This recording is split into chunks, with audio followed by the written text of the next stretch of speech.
We have Tim Otis, who's a senior security analyst. He's worked in information security for 20 years. This month is his 20-year anniversary.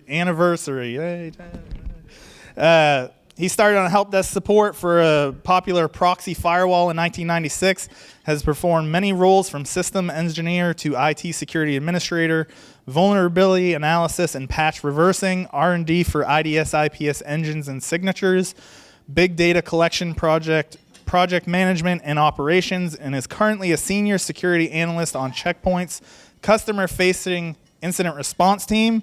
And I would hope that everybody would know what you're here for, because it's not just the food. It's incident response, lessons learned during attacks. So I'm going to hand it over to Tim, and thank you for doing this, Tim. Thank you. All right, it works. Awesome. Thanks so much for having me. This is the largest one of these groups I've ever been. You all should be thankful that all these people are joining in and helping each other out. Yeah, so I've been at Checkpoint 9 years. Checkpoint bought the company I was at, a network flight recorder. We made IDS and IPS products. They bought us. I was working there since 2000. And the team I work on is an incident response team that helps our customers. We also do incident response for customers who don't have any Checkpoint gear at all. We do forensics, we do a bunch of log greps and looking in logs correlation and trying to find out what the bad guys are doing. Does everyone here have an incident response plan in their organization that they know of? Cool. We're seeing more and more hands go up over the last 2 years as we asked that question. That's good to know. One thing that we should know from security, and especially even just these last few years, we've been learning the hard lessons, things that we've trusted and known and loved for years and years, like Bash in the Unix environment, had a vulnerability way under the hood that was a problem. The SSL vulnerabilities we saw, you can never set it and forget it with security, and we should always expect something weird to happen and always be ready. This is so key for incident response. Incident response is basically reacting to situations that you're not necessarily prepared for in the long haul. So one thing we do, one of the biggest things we do with incident response customers, Checkpoint or other customers, it doesn't matter, is while we investigate, we want them to utilize tools they have in their environment already.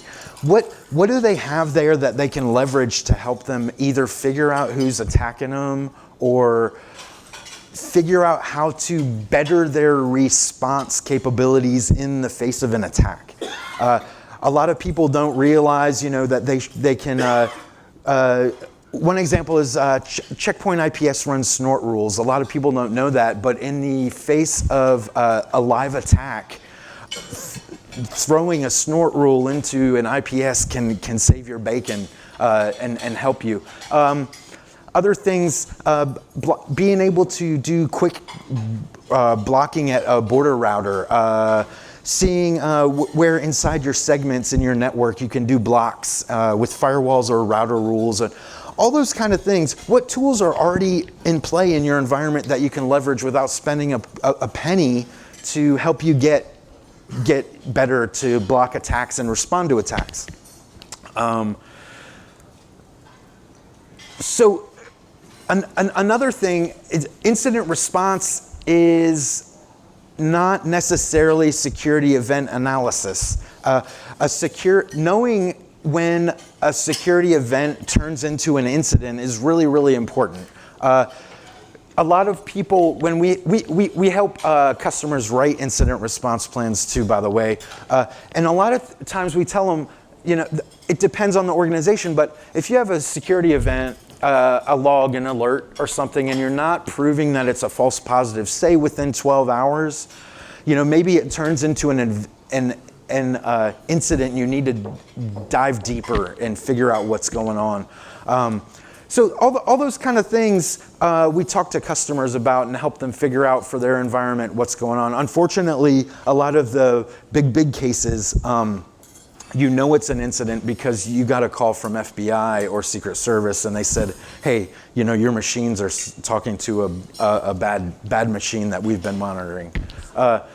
But anyway, inside, knowing when a security event turns into a security incident is different for every single corporation, but defining that in your organization is really, really key.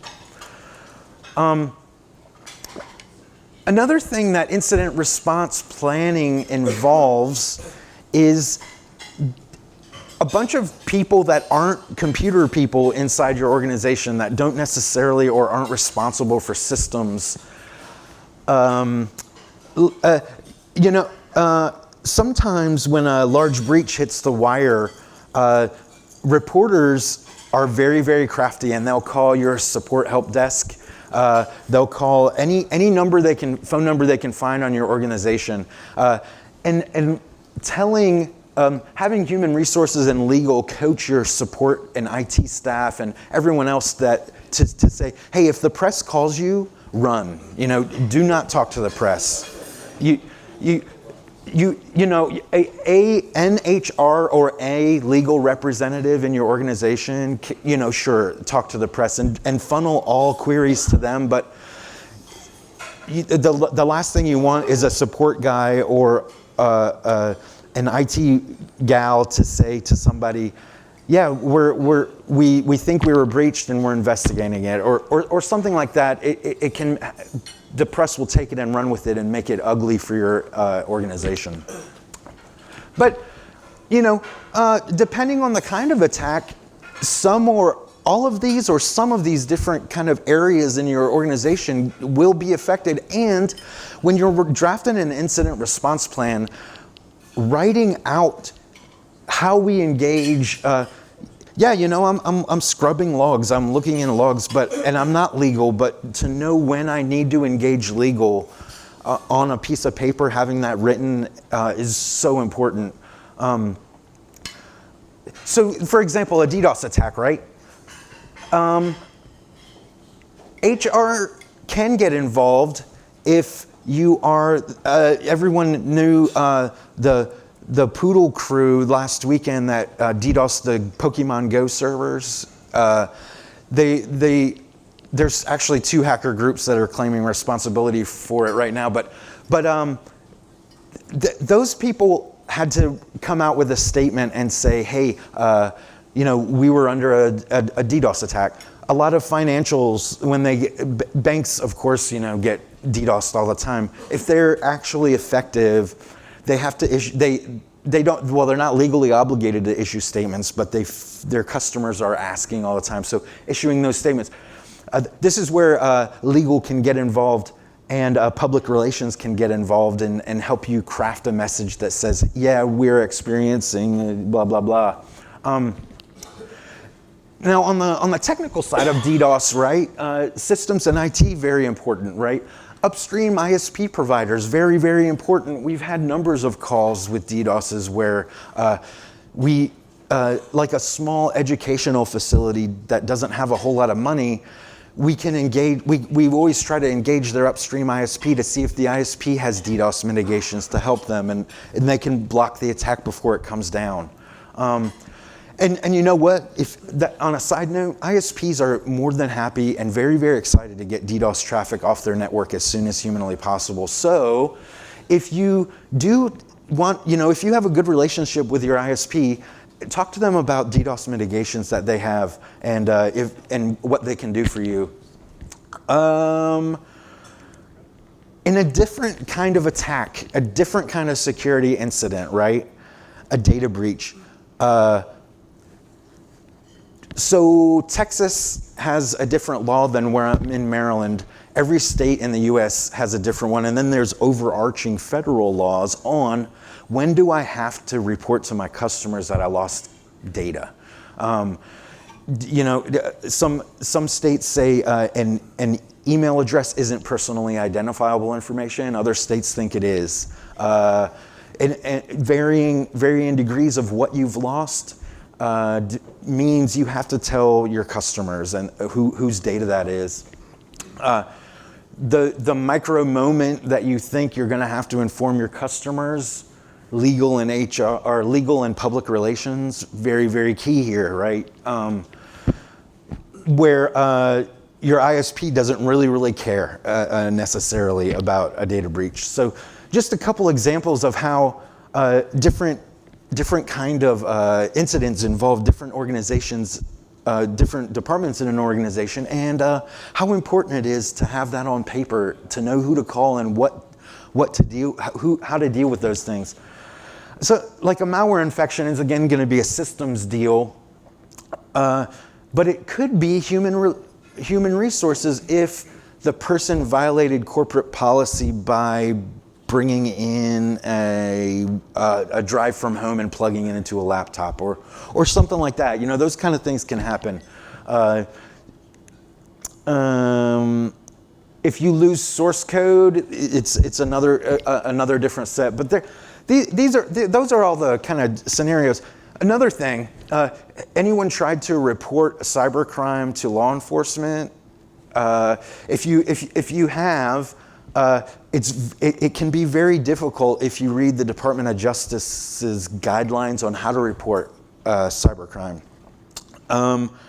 If it's an extortion note that's delivered in postal mail versus a DDoS extortion email that I get, the people I have to notify are different. If it's a foreign entity that I think might be causing the attack, the people I notify have to be different. One cool thing I think that the FBI IC3 there is putting together, trying to start this one-stop shop for reporting cybercrime. We have a member on our team in Australia, and it's really cool in Australia. You just go to one place and say, we got this attack and note it, and then they farm it out to the relevant agencies from there. And I think FBI IC3 is starting to do that for us here in the US. But knowing who to notify, depending on the attacks, but more importantly, when. Do we want to notify people when we get a very light DDoS attack? Maybe, maybe not. It depends on the organization. Do we notify if we get an extortion note from Lizard Squad saying they're going to DDoS us next week? Maybe.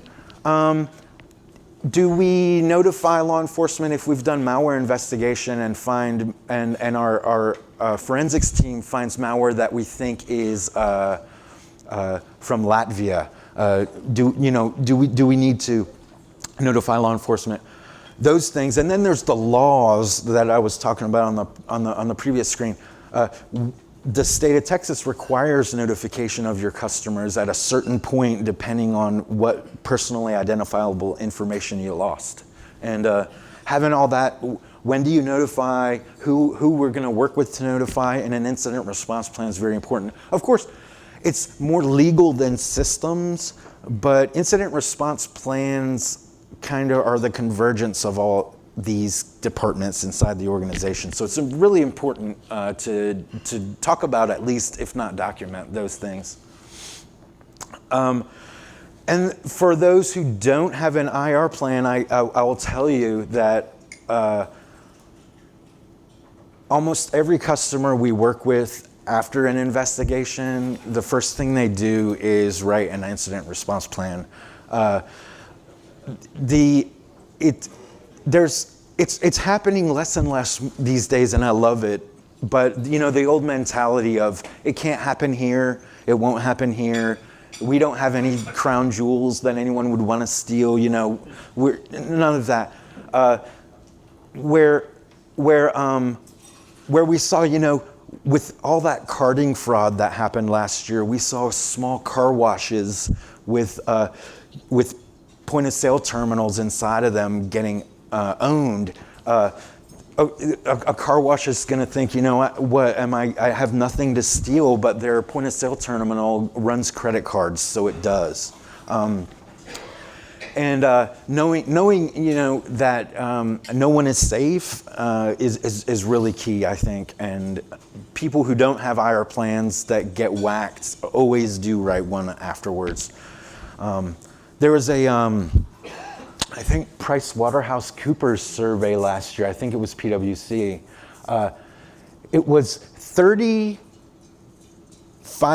of the survey people reported that they had a security incident, and 36% of the people that responded said they had an IR plan. And those numbers are just too close to not think that those 35% of people that got owned did end up writing an IR plan afterwards. You know, it's so those are some things that, you know, I like to talk about with regard to incident planning and handling incidents inside your organization. Now I'm gonna talk about a handful of attacks that we've investigated and looked at and try to dovetail it with the slides I just showed about planning. So one thing's true, right? Marketeers love to write advanced persistent threat on every single thing, right? There's always an APT out to get you. I mean, I'm not gonna say that there's not, and those do exist, don't get me wrong. But most of the incidents that our team investigates, a majority, are opportunistic attacks. It's not an advanced attacker targeting your organization. It's low-hanging fruit, opportunistic attacks that unfortunately get you in trouble. So number one, right? Brute force still works. It's always worked, and it still works. Has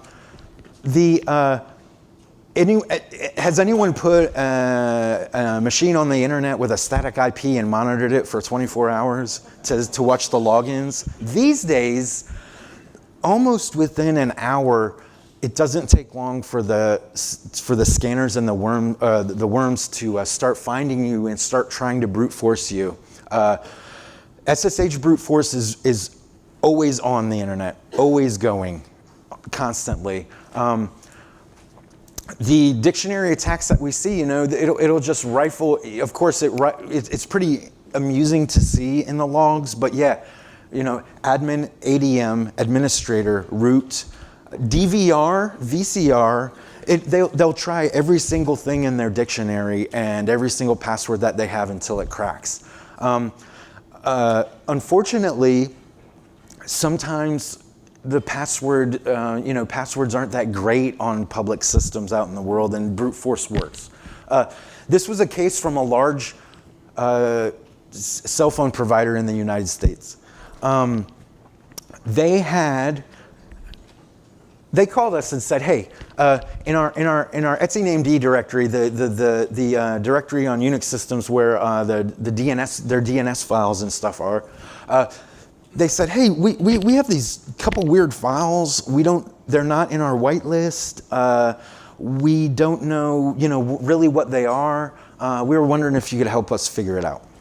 Okay, upload us the files, blah blah blah. We'll take a look. We'll start reversing it and figure out what we can do.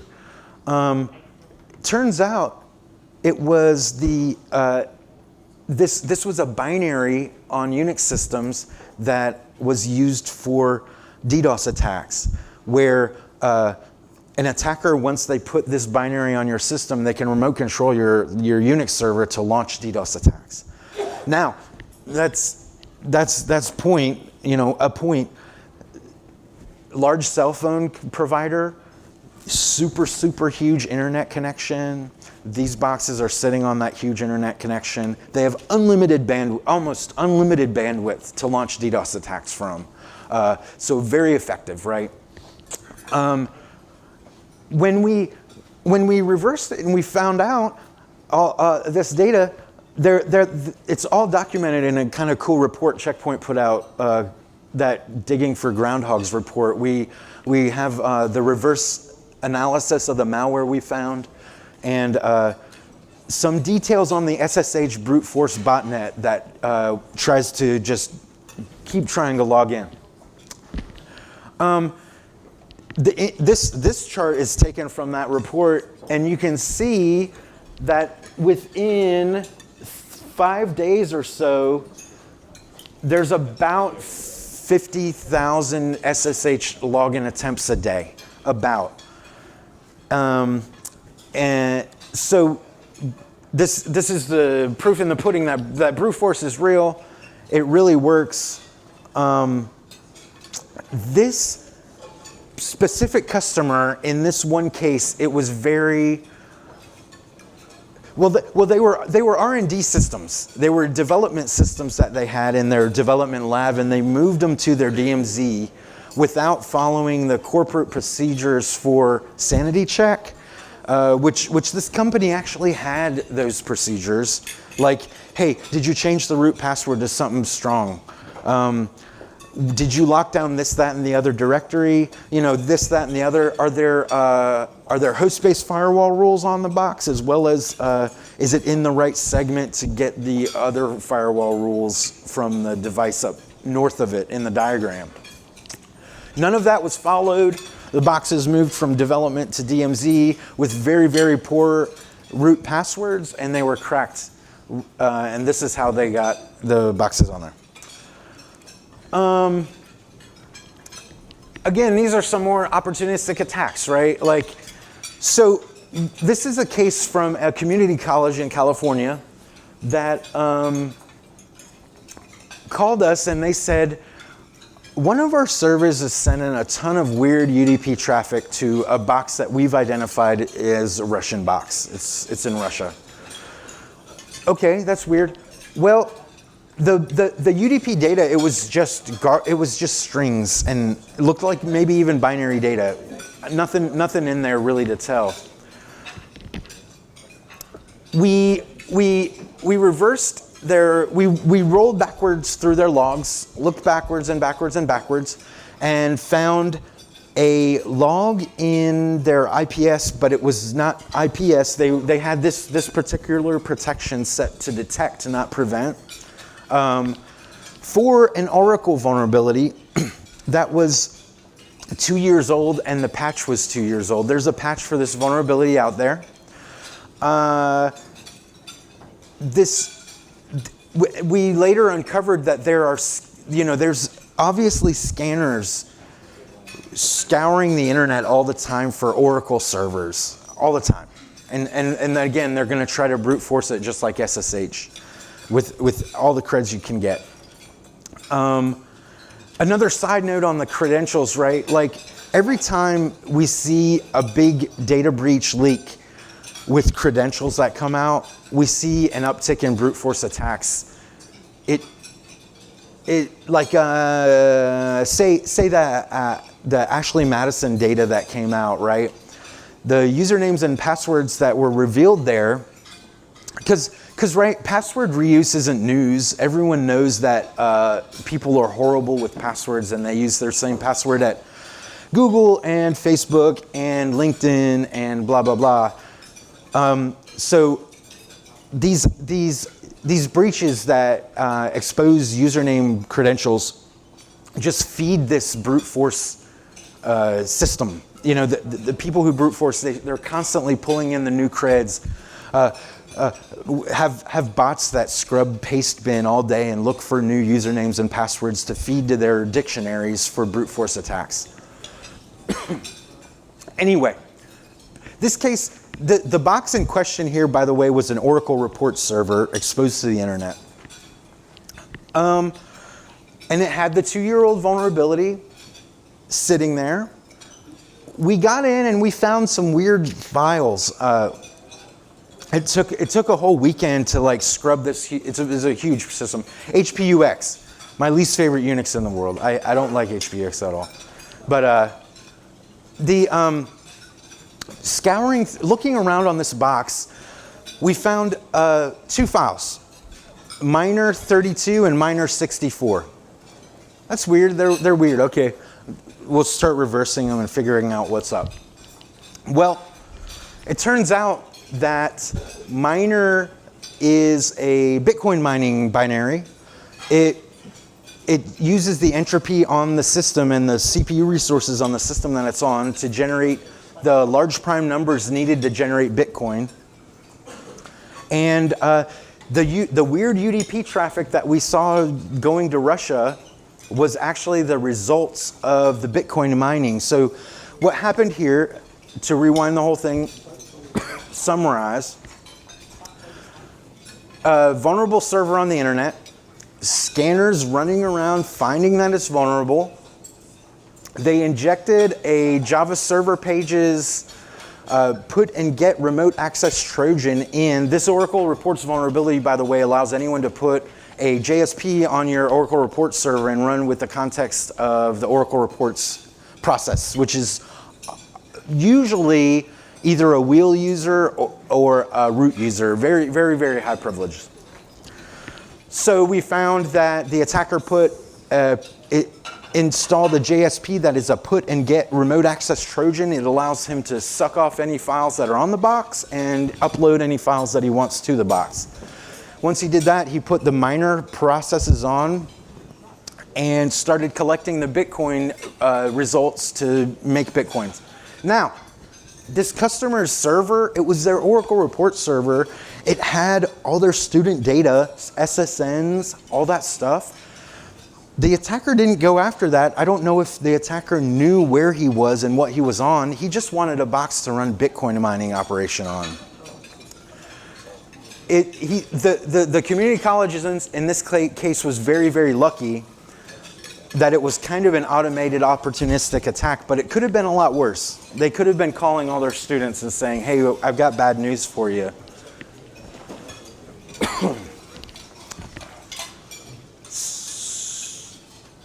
Yeah. This is a case where opportunity led to an advanced persistent threat. A global medical device manufacturer, we'll call them, called us and had some very, very, very strange things happening in their environment that they couldn't explain. When we started the investigation, this medical device manufacturer, by the way, has offices in the U.S. They have assembly plants in Mexico. They have assembly in UK and business offices in UK. And they have offices in Singapore. It's a global operation. Unfortunately for them at the time, they had one huge global flat network. Nothing was segmented. The CEO's laptop is on the same LAN as the Siemens assembly machine that's in Mexico on the plant floor. So that was a big problem for them. When we started investigating the case, we started to dig in, and we found that there was a shop foreman in Mexico who was studying to be a minister. He was studying. He was going through a seminary, and I don't know if you know, but those documents, the guides for seminary and the study guides and all that are very, very expensive usually. And he didn't feel like he really wanted to pay for those guides, so he got this crack for it, a key crack for it. Everyone should know by now, it's 2016, that key crack and key gens are usually Trojaned. Do not trust them, right? In this case, he got the key crack for the Bible study software, which was Trojaned.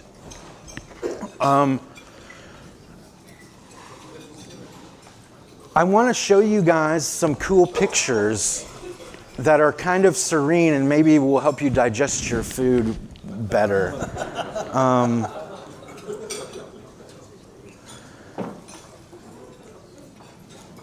They are beautiful, aren't they? All of these pictures, the Trojan key cracker he got this was the first time we saw, by the way, steganography, command and control malware. Stego loader, it's called. It was Trojan with that. Now we're looking at the I/O of this network, trying to figure out how. Because by the way, to rewind really quick, what happened was they had a very, very sneaky malware running around their environment. It was memory resistant. It was a DLL that injected to explorer.exe. Memory resistance only in memory means when I shut that box down that's infected and take it to our forensics labs and boot it back up, it's not there anymore. The memories, it's gone. There's no trace of this malware at all. It was injecting itself to other machines on the network via the $C share via SMB, basically. Now, these are images embedded with commands for the malware. This was, again, the first time we saw this kind of malware.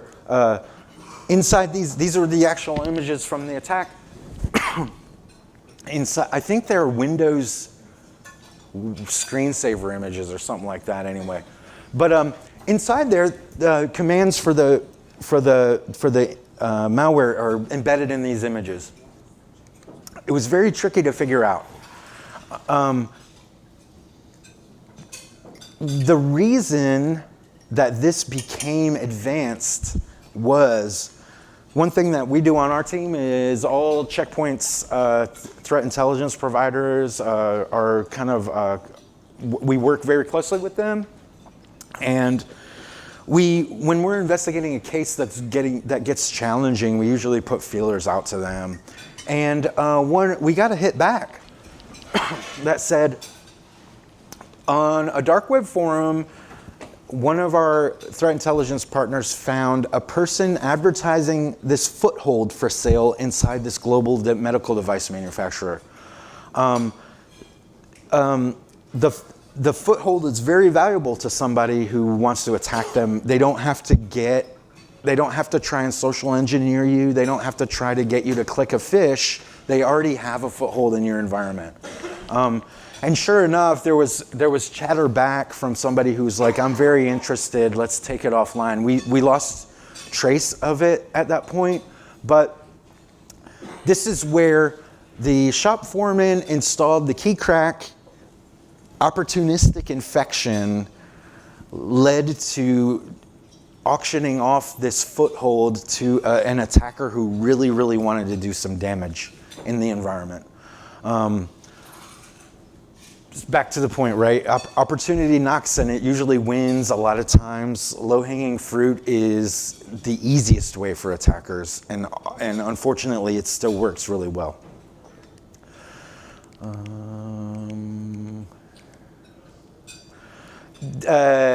Ransomware, right? Everyone knows ransomware? Yeah, okay, great. Locky was, all right, has everyone seen the, there's a public Google spreadsheet that's being passed around in the community of all the ransomware that's out there right now, and whether or not there is a public key available, whether or not there's a way to reverse it, what the file extensions are when they encrypt your stuff. It's a really awesome detail about each ransomware. The line count on that thing is 140 plus now, right? There's 140 variants of ransomware running around out there. The estimates, you can't track a Bitcoin, but you can watch Bitcoin wallets to see who pays, and based on that stuff, the estimates from Q4 2015 is ransomware got at least one ransomware. It was CryptoWall 3.0, got 41 mil in Q4. So it's making them tons of money. It's making attackers tons of money, which all that means to us is we're going to have a harder and harder time with it, because it's very lucrative for attackers to do, and they don't care. So I'm going to talk about one of those 140 is Locky. Locky hit really, really hard this year. We got it instantly hit. We started getting calls instantly, and in 2 weeks we had about 20-ish cases, which is kind of a lot for us. Of just this one variant, Locky, is one ransomware amidst a vast swath of many others. So back like that goat standing on the hood of the car on my first slide, right? We would go to, never know what you're gonna, expect the unexpected. We would go to bed after we identified Locky one night and thought we had a handle on it and knew how to block it, and then the next morning we would wake up and see something new. It's so lucrative for attackers to just keep tweaking and keep getting money that they're gonna push hard. So if you see this on your desktop, you're having a bad day, right? This is Locky's information saying, hey, I've encrypted all your files. Each computer that it infects has a unique ID that allows you to go to the right place and pay the right Bitcoin to get the right encryption key to decrypt your stuff.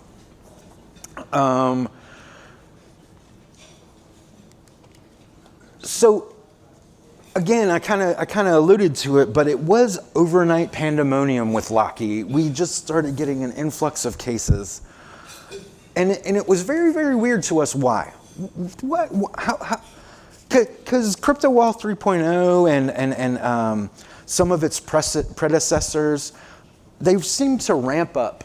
You know, we learned of them and then started getting case data and started getting more cases. But Locky was overnight, boom, tons. That's weird, right? I don't know if it's weird. It's just abnormal to what we've seen. So we got the emails that had the original attachments if we could find them. The first thing, right, when in an investigation where somebody's phished or clicked something is you scour your Exchange server to see who else got the mail. Can you get the original mail out of there? Can we get it and analyze it? All those things we do. So okay, cool. We got some of the mails that delivered Locky with the phish. They had, okay, yeah, they have Word documents that have macros in them. Sure, okay, that's pretty common these days for delivering malware. But we started looking at the actual macros inside the code, and we're like, hey, inside the Word document, and we looked, hey, this is just, we saw this, you know, we've seen this before. This is so familiar. And code reuse amongst hackers is not new. I mean, they do that all the time, but this was very, very, very specific. After looking at it and reviewing some old case data, we decided this is Drydecks droppers being used. Anyone familiar with Drydecks? I will talk a little bit about it. Pause the Locky story and rewind to last year about this time. Drydecks was all over the place. Drydecks is a malware that once it infects your computer, it steals your credentials.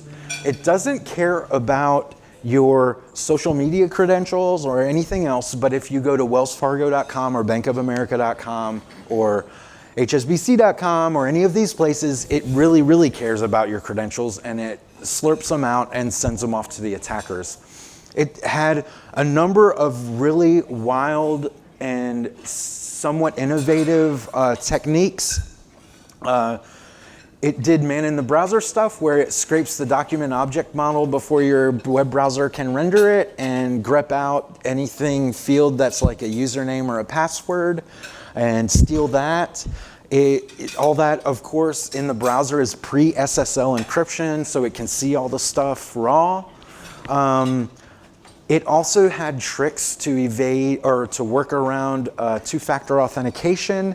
If it went to If I go to wellsfargo.com and it knows that and it sees in my document object model that there's something about two-factor authentication, it would inject a JavaScript pop-up and say, hey, our two-factor authentication system's down. Can you please call this hotline number? And when you call it, it's the attacker on the other end.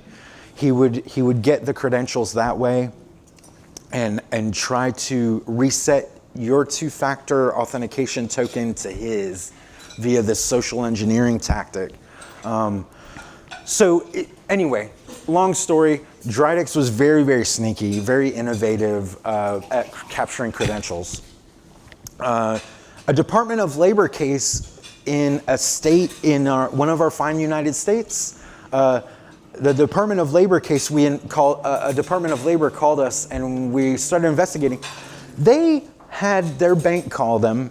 This is the Department of Labor that writes welfare checks for this state in question, by the way. They had their bank call them and say, hey, you're about to write a 7-figure welfare check.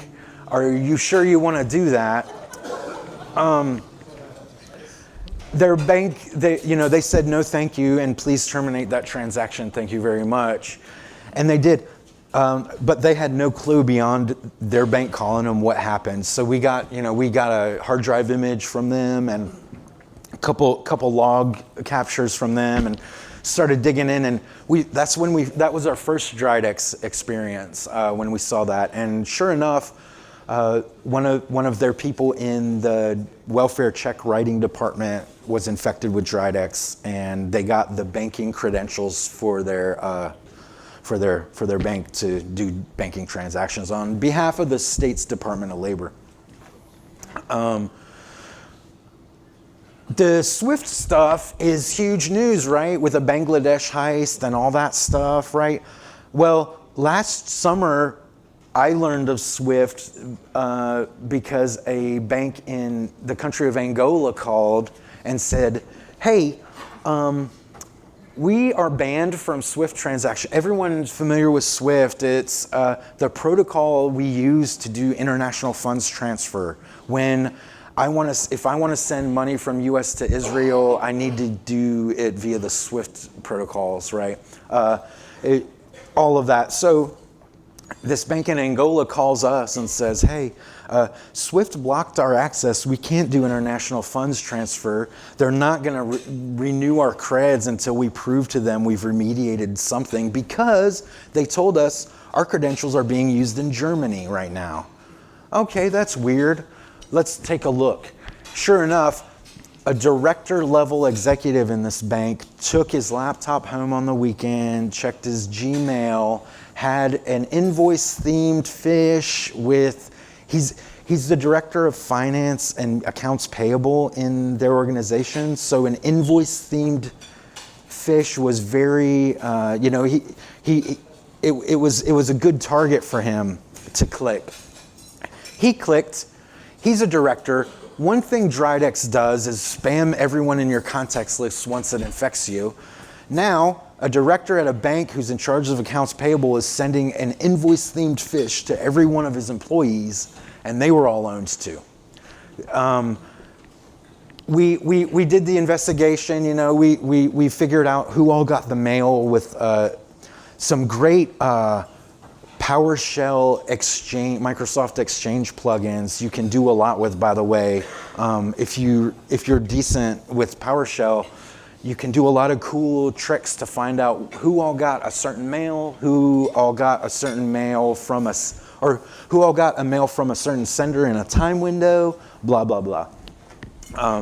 So we figured out who all got the mail, figured out what all machines were infected, helped them remediate it all, and they eventually provided a report to Swift and said, hey, we're clean, and then they got their stuff back. Okay. One thing is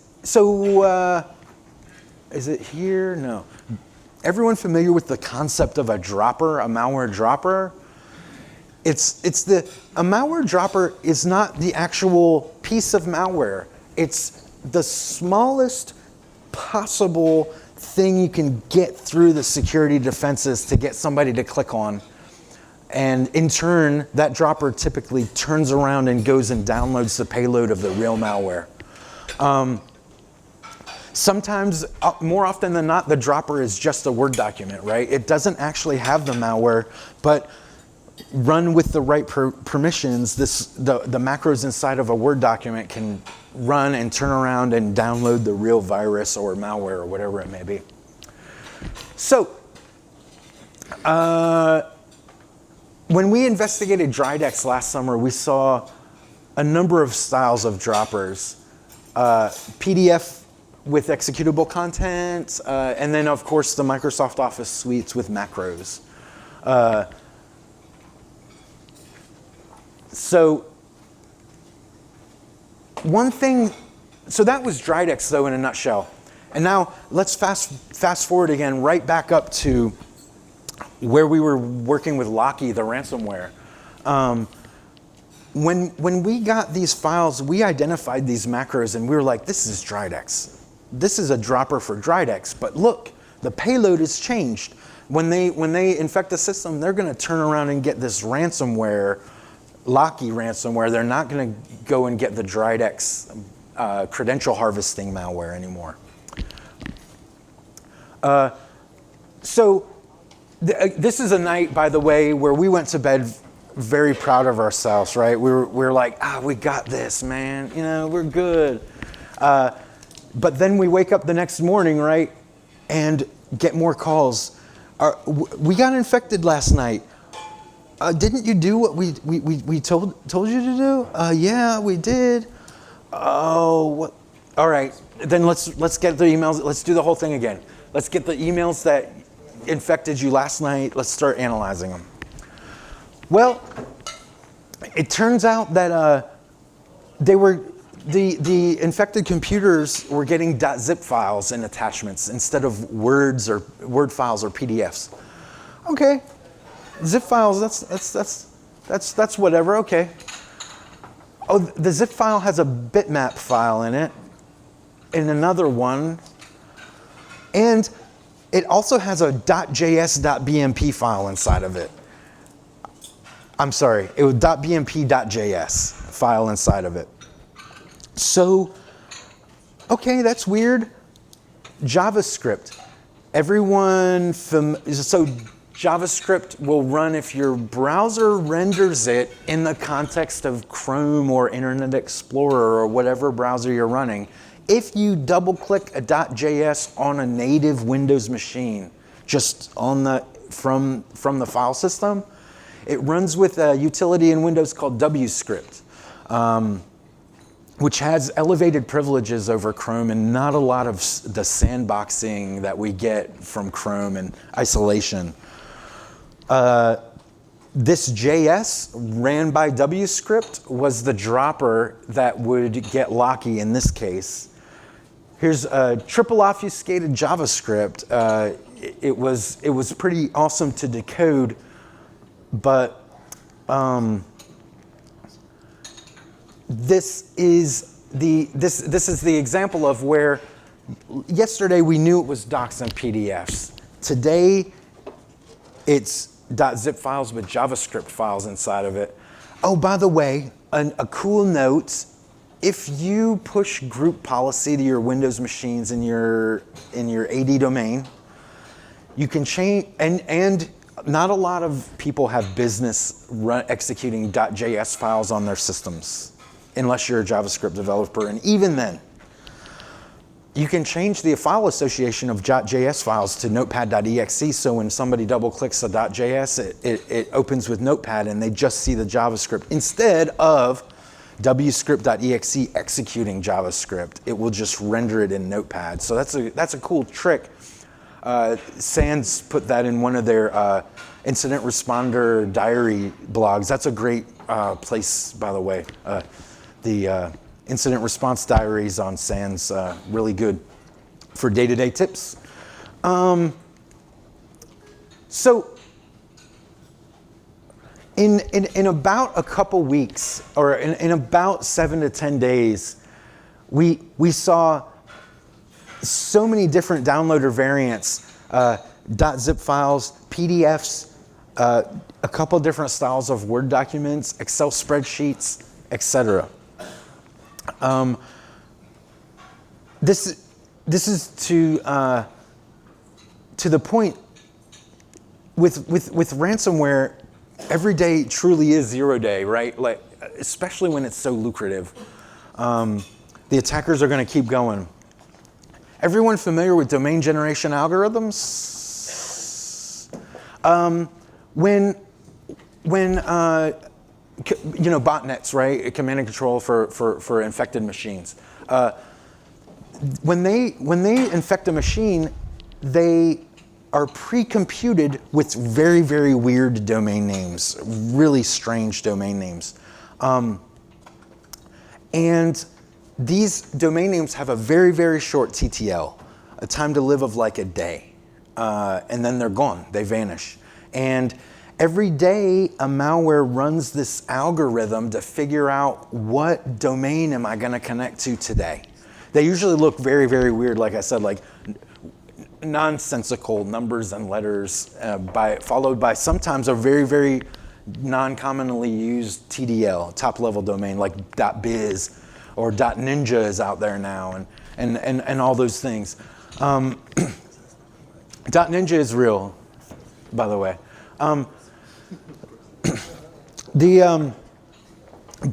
But so on the 19th, say it's 19 March, right? If on that day I'm gonna shove a seed value and the date into this algorithm, and it's gonna spit out this number. Or this domain. My bots are gonna connect to that domain that day. When you change the date or the seed, it will spit out a different domain. Now, one thing that we like to do on the team, and Checkpoint in general does, is we can crack these DJA when we get our hands on the malware. We can reverse engineer it and figure out what domains are coming, and we put it in our products to block. So again, this is another night, by the way, where we went to bed. We think, we got the malware and we know the DGA. We're gonna rest easy tonight because we know tomorrow when it goes to the new domain, we already have a block for it. We already know what domain it is and nobody's gonna be able to talk to it. However, once the attackers saw that their stuff was not successful and it only took 24 hours or less, they changed the seed value in the malware, and then it uses a different domain. And now all the stuff that we did yesterday with the pre-computation of the domains is null and void. So this is a different way for them to, make protections that we thought were good obsolete. So again, like every day is 0 day. Within about 7 days, we saw these 10 different delivery methods. We saw the domain generation reseeds. It's proof, that the ransomware one is seeing a lot more of this than I think some of the other malware we've seen in the past, because attackers are making so much money on it.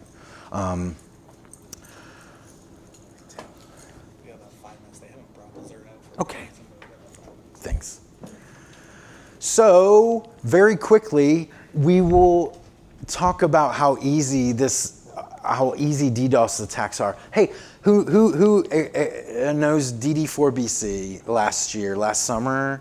DDoS for Bitcoin, they called themselves. They were this hacker squad going around, and they would send letters like this to you and say, hey, if you don't pay us X amount of Bitcoins, first we're gonna launch a small DDoS attack on you just to prove our capabilities. And and then you have 24 hours to pay us the X amount of Bitcoins, or else we're gonna unleash the fury of DDoS on you. We're just gonna hit you. The interesting part about this is, everyone remember Christmas 2014, Sony PlayStation offline over Christmas and all that? That was the Lizard Squad's rent a DDoS service stress test tool, and they're proving that they can do this, and they're starting to rent this, to people.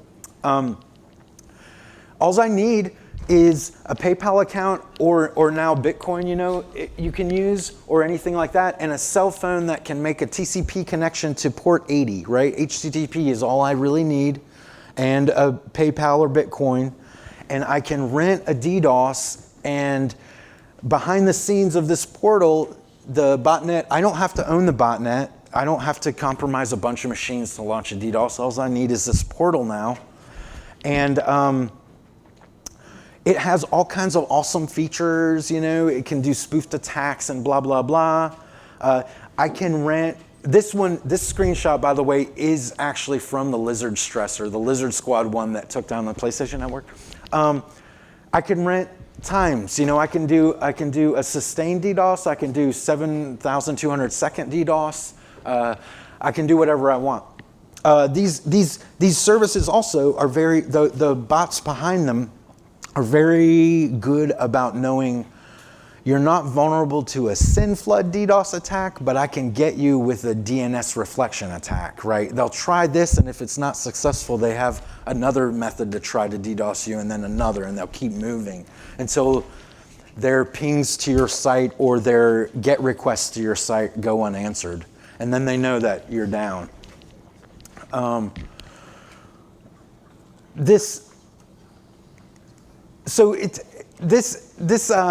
the way, we're seeing this summer, Lizard Squad and Armada, again, this is DDoS for Bitcoin, a different crew.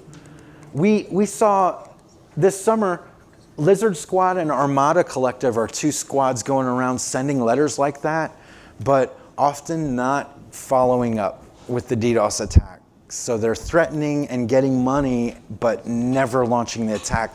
I say never. As soon as it leaves my lips, they'll probably do it. So I'm not saying that they won't. But this again, it's not an opportunistic attack, but it's so easy, right? All you need is a web browser.